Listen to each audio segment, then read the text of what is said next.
sekarang mana ada sih seorang anak mau dilahirkan cacat. Mungkin orang tua pun kalau boleh minta pun, ya Allah anak saya sehat, normal kan, segala macam. Tapi masalah kecacatan kan itu udah semuanya takdir.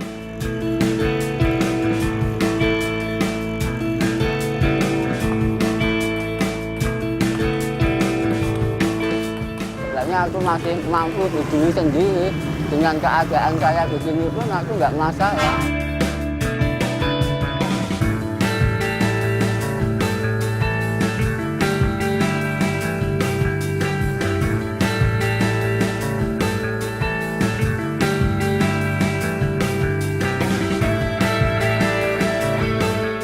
Siapapun orang disabilitas buat saya adalah saudara.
Kenapa saya rencana ada niat pengen buka usaha, karena gini, kalau kita kerja di orang itu Mbak, pasti cacian makian tuh pasti aja ada. Terus udah gitu juga kayak semacam dikejar target gitu kan. Kita harus tepat waktu, harus apa gitu. Memang sih sama aja sebenarnya. Cuma pada dasarnya kan kalau seandainya kita kerja sendiri, kita kurang enak badan, kita bisa berhenti gitu kan. Terus kita ada acara, kita berhenti dulu gitu. Istilahnya kita bisa mengatur waktu kita. Ngomong dulu. Ngomong.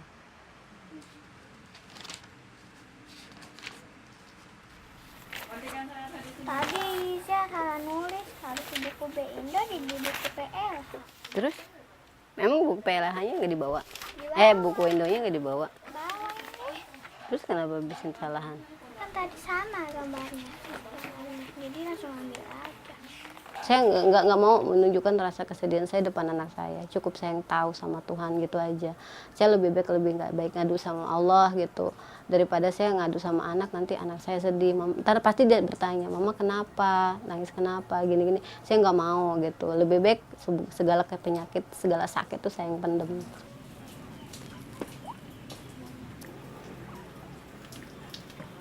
Saya sering Mbak ditanya waktu pas si Ica masih sekolah TK, saya ditanya, Bu ini anaknya gitu. Iya, sebenarnya anak kandung apa anak angkat? Anak kandung Bu gitu. Emangnya wajah kami nggak mirip gitu? Mirip sih kata dia gitu. Terus dia bilang lagi, Bu maaf ya, ngurusnya gimana gitu. Jujur sih saya kesinggung. Kalau mungkin dia ngomongnya cuman hanya, Ibu hamilnya seperti apa, masih mending gitu. Dia ngomongin cara mengurusnya seperti apa gitu. Jadi saya di situ kesinggung, karena saya pikir gini, jangankan kita sebagai manusia yang punya akal pikiran, kucing aja bisa kok urusin anaknya. Dia bisa gendong anaknya walaupun dengan cara digigit, apalagi manusia gitu kan. Ya buktinya saya bisa gitu, sampai saya bilang kayak gini, alhamdulillah Bu, saya bisa ngurusin anak saya dari kecil sampai besar sampai sekarang ini. Dan saya juga hamil, kebetulan sama hamil saya di depan nggak di belakang, saya gituin. Mama sayang Ica.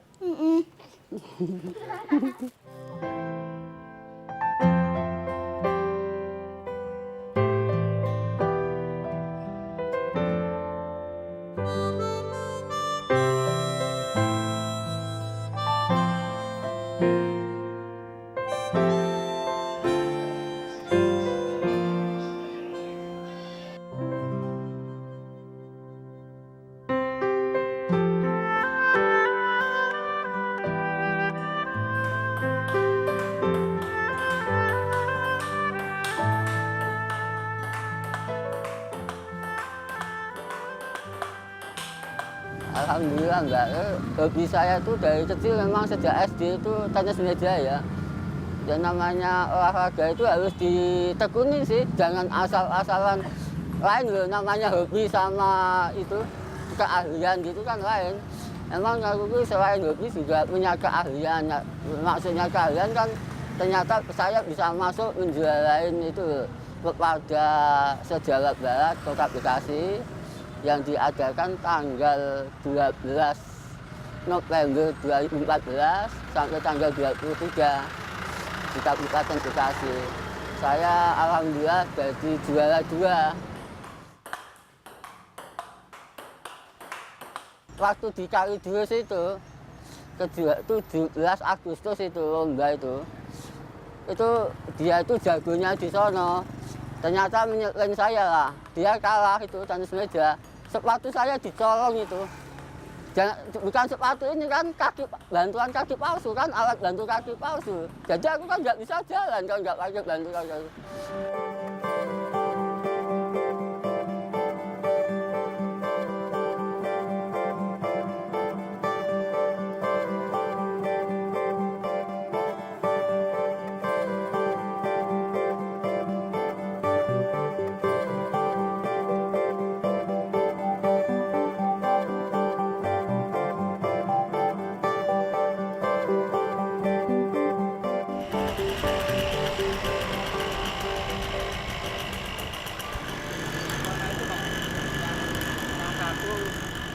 Ya motivasi saya itu ya untuk memenuhi kebutuhan saya lah istilahnya ya, untuk ngojeknya itu kebutuhan saya sehari-hari ya, kalau ada sisanya buat orang tua gitu, motivasi saya itu ngojek gitu.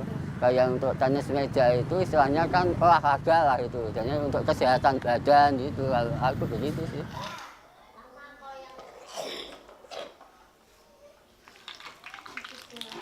Cukup segitu. Masukin lagi dia. Enggak, ini keluarin aja. Bagus ya? Enggak ini, enggak melempem. Biar panas dulu. Udah.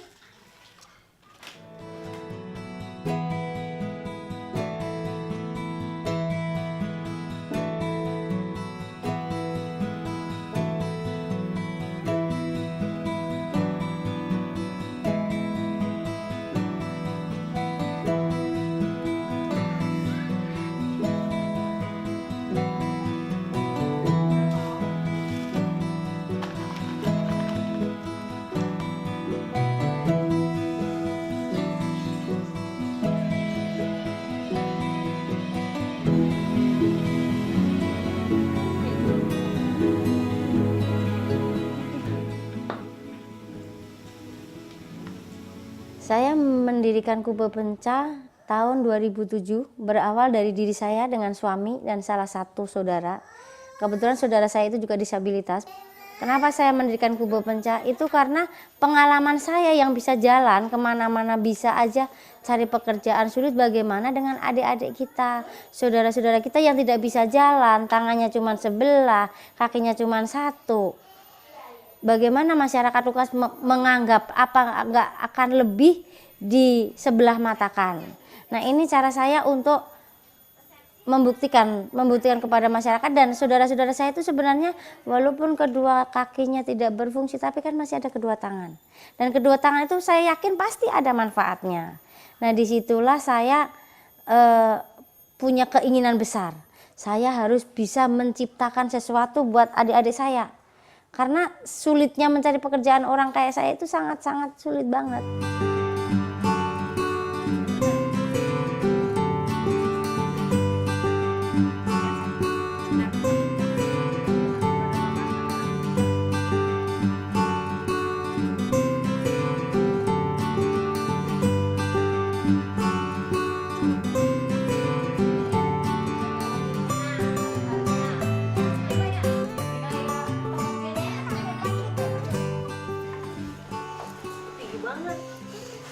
Dari Jepang. Tapi ini pas, kalau punya saya kemarin kan gede ya. Nah itu pas, nah kan tergantung minta kamu. Ini juga ngepas nih kamu Tapi ini. tinggi mbak. Nah kalau itu mah kan kayak punya aku yang itu mama. Jadi di situ saya mulai membuka kawan-kawan, apapun yang dia punya skill silahkan kembangkan. Saya akan mendampingi dari belakang, maksudnya mendampingi ya kita upayakan untuk modal awal, untuk pelatihan-pelatihan. Walaupun memang bukan dari diri saya sendiri, saya tetap share sama kawan-kawan. Ada yang relawan ngajarin bikin aksesoris, ada yang ngajarin jahit kayak begitu. Sampai akhirnya sampai hari ini sudah ada 35 kelompok Kube Penca itu dari beberapa usaha. Ada yang jahit, aksesoris, tukang ojek, ada yang tunanetra totok saraf dan juga pijat, ada yang kelontongan, ada yang pemulung, apapun yang penting dia bisa berbuat dan bisa menghasilkan sesuatu untuk minimal dirinya, buat makan dirinya sendiri dan untuk membayar sewa rumah sendiri.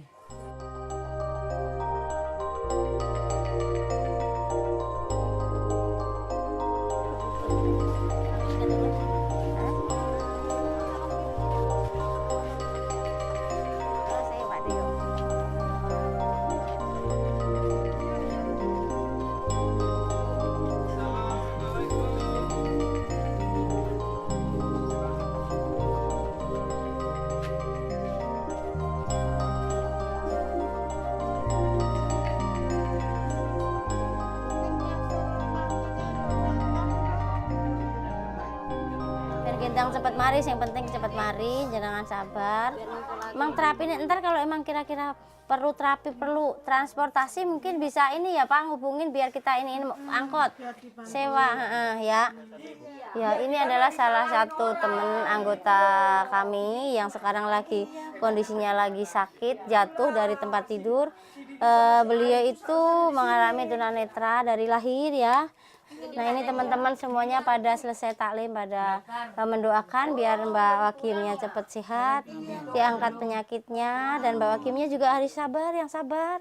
Ya yakin ini adalah suatu ujian karena bentuk kasih sayang Allah ya Mbak.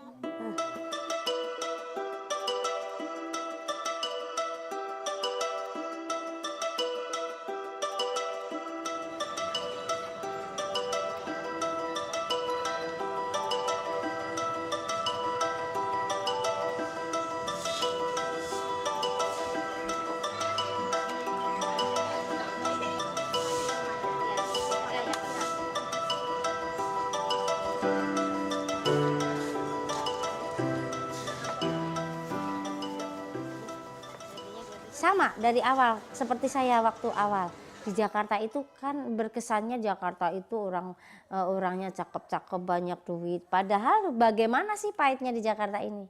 Dia belum tahu, belum merasakan. Saya selalu mengajarkan adik-adik untuk belajar itu dari, saya tidak pernah, kamu harus bangun jam sekian, tidak pernah. Saya akan menunjukkan dengan perilaku diri saya sendiri. Saya selalu bangun pagi, saya selalu bekerja sendiri dari malam. Nah lambat laut adik-adik di sekeliling kita akan risih kan lihat saya klotak sendiri. Nah dari situ jadi action saya sendiri, akhirnya adik-adik juga tertanam dengan sendirinya. Karena kan maaf bukan kita meremehkan, saudara-saudara kita 80% dininabobokan dengan keluarga. Kalau orang yang di sini harus siap mental, harus siap kuat. Karena di Jakarta ini emang harus. Tidak bisa di Jakarta hanya untuk mak kita makan. Mak minta uang jajan nggak bisa. Jadi di Jakarta kita sehari nggak usaha berarti sehari nggak makan. Begitu kasarannya kan kayak begitu.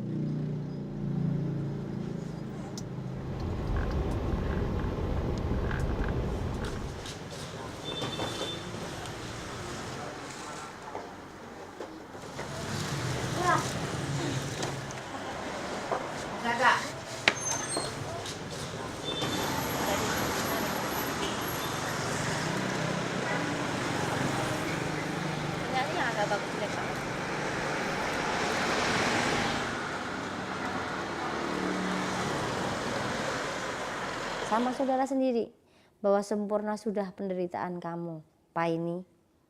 Cacat, anak sakit-sakitan, banyak utang, tidak amanah.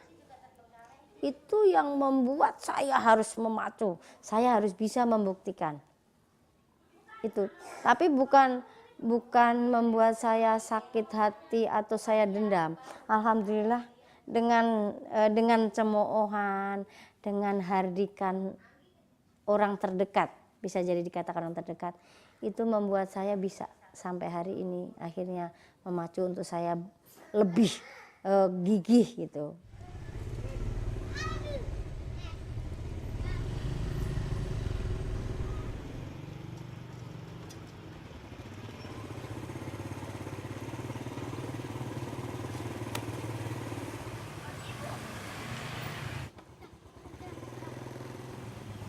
Ibu, beli sayuran Bu. Ya, Bu, sayur asem, jagung 3, cabai bawang. Iya, cabai 1. 10.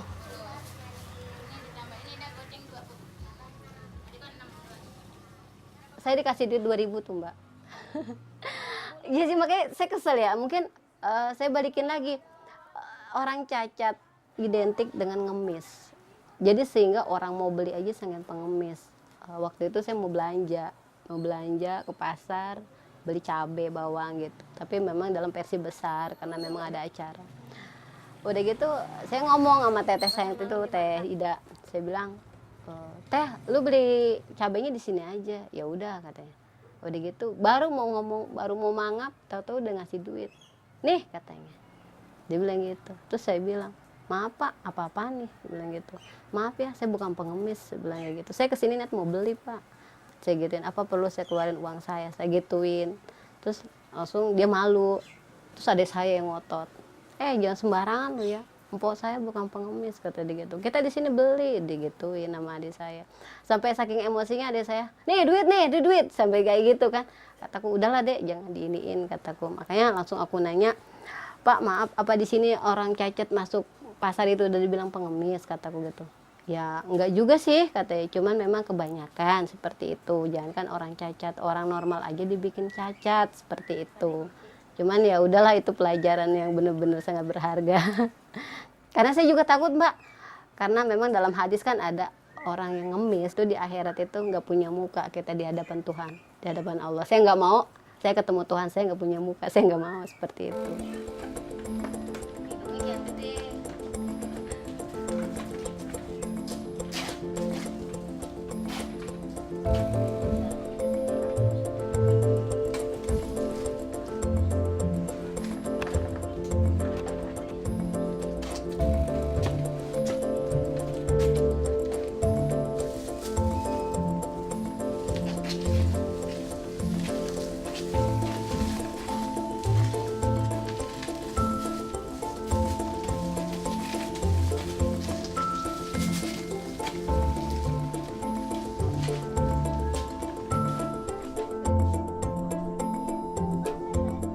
Saya kan suka iseng sama dia kalau lagi di rumah gitu kan. "Ini kakiku kagak nyampe, emang saya punya kaki?" gitu, ini sekalian.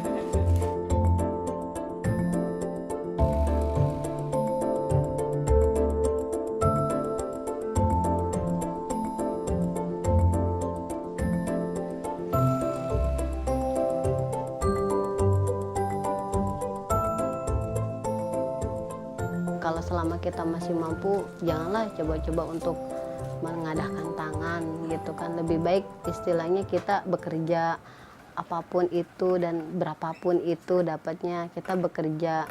Karena ya bisa nanti mereka bisa membedakannya sendiri, gimana rasanya gitu kan, dengan uang halal maupun uang yang ini. Ya bukannya, ya sebenarnya bisa dikatakan itu kan disebut haram juga enggak ya. Sebenarnya mengemis itu cuman ya males lah itu.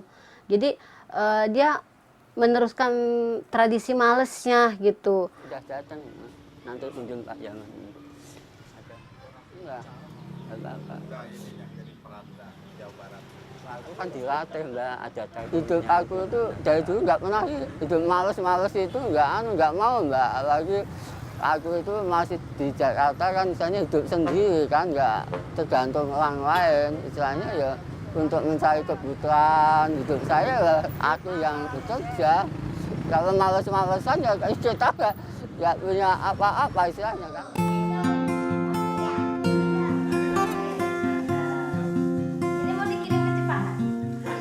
Kalau tentang kehidupan, alhamdulillah orangnya itu baik sekali itu.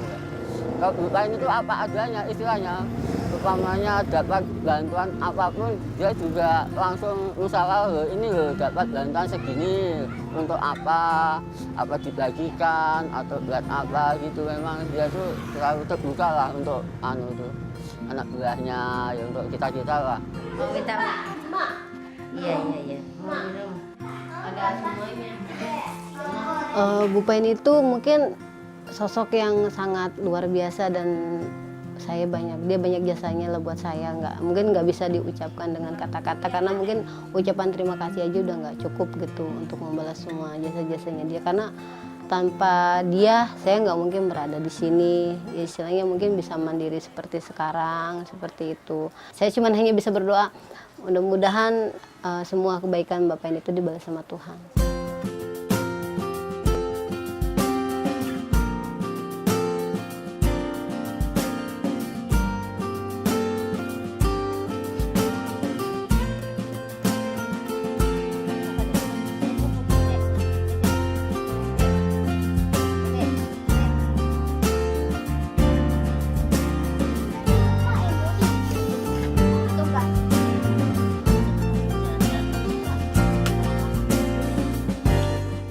Pesan saya kepada saudara-saudara kita disabilitas, kita jangan malu-malu dan jangan patah semangat. Kita tetap harus berjuang, bekerja keras. Yakinlah di balik kekurangan kita pasti semua punya kelebihan, dan kelebihan yang dia punya itu harus kita gali. Kalau kita akan diem, kita akan dinabuh dengan malasan, maka kita tidak akan maju.